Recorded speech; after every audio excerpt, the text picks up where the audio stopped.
శాసనసభాపక్షం మొత్తం మా గౌరవ ఎమ్మెల్యేలు మా గౌరవనీయ శాసన మండలి సభ్యులు అందరం కూడా కలిసి వారికి ఈ రాష్ట్రంలో జరుగుతున్న అరాచక పరిపాలన, ముఖ్యంగా ఈ రాష్ట్రంలో ఈరోజు స్వయంగా ప్రభుత్వానికి నేతృత్వం వహిస్తున్న ముఖ్యమంత్రి గారు, ఆయన మంత్రివర్గ సభ్యులే ఏ రకంగా ప్రజా సంపదని కొల్లగొడుతున్నారు, ఏ రకంగా ప్రజా సంపదని దోపిడీ చేస్తున్నారు,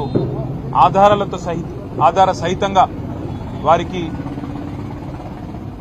పూర్తి స్థాయిలో వివరించి విడమర్చి ఆధారాలను కూడా సమర్పించి చర్య తీసుకోవాలని కోరాం.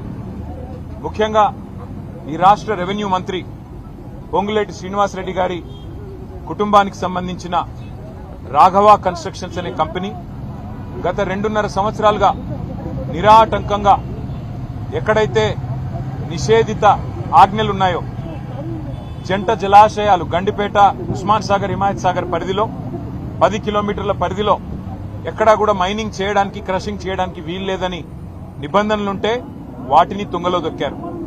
అట్లాగే ఓఆర్ఆర్ పరిధిలో కిలోమీటర్ పరిధిలో మైనింగ్ చేయడానికి వీల్లేదనే ఉత్తర్వులుంటే వాటిని తుంగలో దొక్కారు. అట్లాగే వారికి సంబంధం లేని భూమిలో అసైన్డ్ భూమిని చెరబట్టి అందులో ఏ పర్మిషన్ లేదు, మినరల్ డీలర్ లైసెన్స్ లేదు, పొల్యూషన్ బోర్డు నుంచి ఇచ్చే కన్సెంట్ ఫర్ ఎస్టాబ్లిష్మెంట్ కానీ కన్సెంట్ ఫర్ ఆపరేషన్ కానీ లేదు. అట్లాగే మరి ఎలక్ట్రిసిటీ కనెక్షన్ లేదు, ఇండస్ట్రియల్ డిపార్ట్మెంట్ పర్మిషన్ లేదు. ఏదీ లేకున్నా గత 2.5 సంవత్సరాలుగా నిరాటంకంగా 100 కోట్ల ప్రజా సంపదను రెవెన్యూ మంత్రి గారి కుటుంబానికి సంబంధించిన కంపెనీ కొల్లగొడుతున్న విషయాన్ని ఆధారాలతో సహితంగా గవర్నర్ గారికి సమర్పించాం. రాష్ట్ర ప్రభుత్వం, రాష్ట్ర ముఖ్యమంత్రి గారు, రాష్ట్ర మైనింగ్ శాఖ మంత్రి గారు ఈ అంశాన్ని మేము శాసనసభలో లేవనెత్తితే, మా శాసనసభాపక్ష ఉపనాయకుడు హరీష్ రావు గారు లేవనెత్తితే వారు స్వయంగా ఒప్పుకున్నారు. అవును, నేరం జరిగింది, తప్పు జరిగింది, చేసింది రాఘవ కన్స్ట్రక్షన్స్ అనే కంపెనీ అనే మాట స్వయంగా ముఖ్యమంత్రి గారు, మంత్రి గారు కూడా ఒప్పుకున్నారు.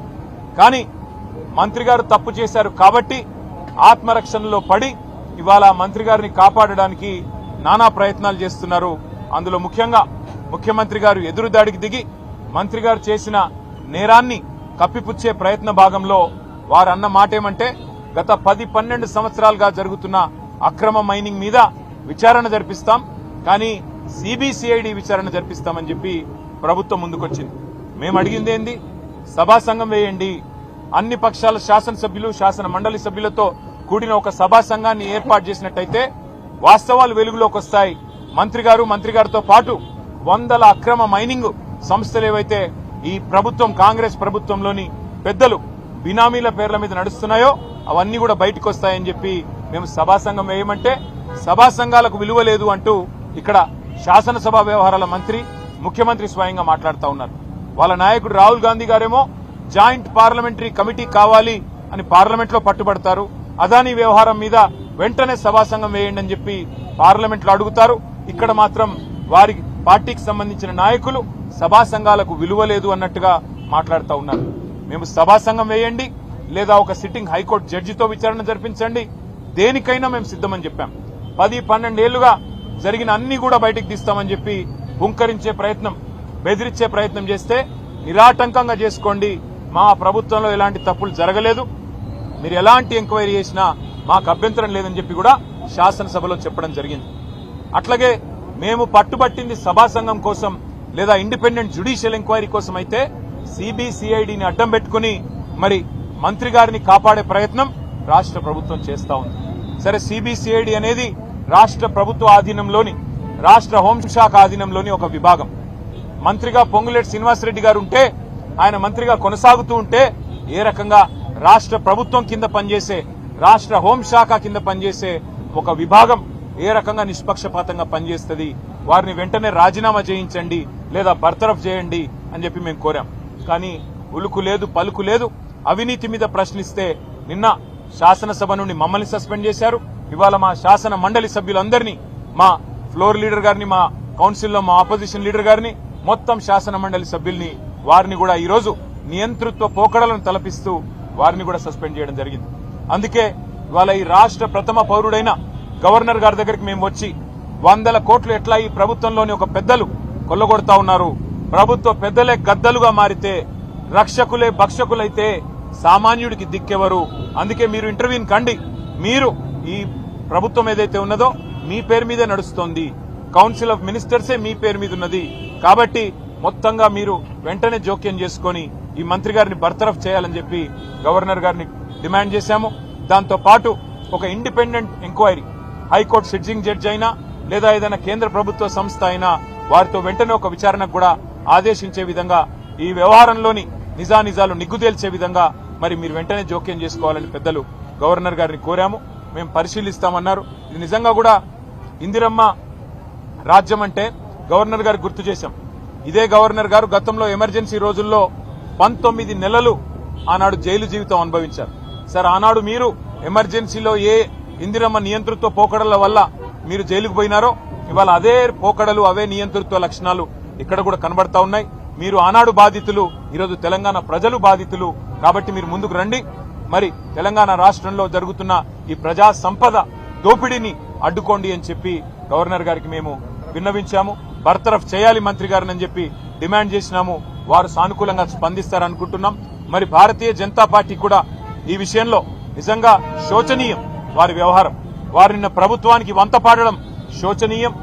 మరి ఇప్పటికైనా గవర్నర్ గారు స్పందించి మరి ముందుకొస్తారో లేదో చూడాలి. మేం మాత్రం ప్రజాక్షేత్రంలో ఈ ప్రభుత్వ దోపిడీని ఖచ్చితంగా నిలదీస్తూనే ఉంటాం, ఎక్స్పోజ్ చేస్తూనే ఉంటాం. తప్పకుండా వీరిని వదిలిపెట్టకుండా న్యాయం జరిగేదాకా పోరాడతామని చెప్పి మీ అందరి ద్వారా తెలియజేస్తాం. మా పార్టీ నాయకత్వం మొత్తం కూర్చుంటాం. ఎక్కడెక్కడైతే ఇవన్నీ జరుగుతా ఉన్నాయో అక్రమాలు, వాటికి సంబంధించి ఏ రకంగా ప్రజాక్షేత్రంలో కార్యాచరణ ఉండాలనేది ఆలోచించుకుంటాం. ఎందుకంటే ఇవాళ అసెంబ్లీకి చివరి రోజు, మమ్మల్ని ఎట్లాగో సస్పెండ్ చేశారు, మమ్మల్ని మా కౌన్సిల్ మెంబర్స్ ని. కాబట్టి పార్టీగా కూర్చుని ఆలోచించుకుని నిర్ణయం తీసుకుంటాం. ఇవాళ ఉదయం ఇంకొక ఎపిసోడ్ కూడా ఎక్స్పోజ్ చేశాము. ఇంకా బాధితులు చాలా మంది మమ్మల్ని కాంటాక్ట్ చేస్తా ఉన్నారు. తప్పకుండా ఇంకా చాలా విషయాలు వెలుగులోకి తీసుకొస్తాం. Thank you. మంత్రి గారు, మీరు బ్లాక్మెయిల్ చేస్తే లొంగనందుకే మీరు ఆ విషయాన్ని అసెంబ్లీలో పట్టుబట్టారు. బ్లాక్మెయిల్ కి బ్రాండ్ అంబాసిడరే రేవంత్ రెడ్డి గారు. ఆర్టీఐ అనే ఒక చట్టాన్ని అడ్డంగా పెట్టుకుని రైట్ టు ఇన్ఫర్మేషన్ ని రూట్ టు ఇన్కమ్ గా మార్చుకున్నదే రేవంత్ రెడ్డి గారు. కాబట్టి బ్లాక్మెయిల్ ఆయనకు తెలిసినంతగా ఈ దేశంలో బహుశా ఎవరికి తెలియదు. కాబట్టి ఆయన మాట్లాడితే దయ్యాలు వేదాలు వల్లించినట్టుంటది. అంతకంటే ఎక్కువ నేను చెప్పను. ప్రభుత్వం మీది, మీరు ఏ విచారణ చేయాలనుకుంటే ఆ విచారణ చేయవచ్చు అని చెప్పి నిన్ననే మా పార్టీ తరఫున చెప్పాం. మీరు ఏ ఎంక్వైరీ ఏ అంశం మీద వేయాలనుకున్నా మేము దాన్ని స్వాగతిస్తాము, సహకరిస్తాము. తప్పకుండా పూర్తి స్థాయిలో మేము ముందుకు వస్తున్నాం. అట్లాగే నిన్న మేము మా శాసనసభా పక్షం నుంచి ముఖ్యమంత్రి గారికి ఉత్తరం రాశాం. ఆయన బాగా ఉబలాట పడుతున్నాడు. మీరిద్దరు ఉత్తరం రాయండి, నేను ఎంక్వైరీ చేస్తా అన్నాడు. మీ ఇద్దరం కాదు, మొత్తం 40 మంది ఉత్తరం రాసినాం. చేయండి, ఏ ఎంక్వైరీ చేస్తారో చేయండి. అమృత్ కుంభకోణం మీద, టీడీఆర్ కుంభకోణం మీద, సింగరేణి కుంభకోణం మీద, హిల్ట్ కుంభకోణం మీద మేము దాదాపు 14 అంశాలు, హ్యామ్ స్కామ్ మీద, అన్నిటి మీద మేము ఆధారాలు ఇవ్వడానికి రెడీగా ఉన్నాం. ఏ ఎంక్వైరీ చేస్తావో అయ్యాయి, మొత్తం ఆధారాలు మీ చేతుల్లో పెడతాం. ఏ యాక్షన్ తీసుకుంటావు? నిన్న చెప్పావు డైలాగ్, రేవంత్ రెడ్డి కుటుంబమైనా శ్రీనివాసరెడ్డి కుటుంబమైనా ఎవరిని ఉపేక్షించను, చర్య తీసుకుంటామన్నావు. ఆధారాలతో సహితంగా ఇవాళ ఉదయం రెవెన్యూ మంత్రి గారి కుంభకోణాన్ని బయటపెట్టాం. సతీష్ షా, పల్లవి షా వాళ్ళు పాపం బాధితులు ఇవాళ మీ ముందే మాట్లాడారు మీడియా ముందు. దమ్ముంటే చర్య తీసుకొని ముఖ్యమంత్రి గారు చూపెట్టాలని చెప్పి కూడా మేము డిమాండ్ చేస్తాం.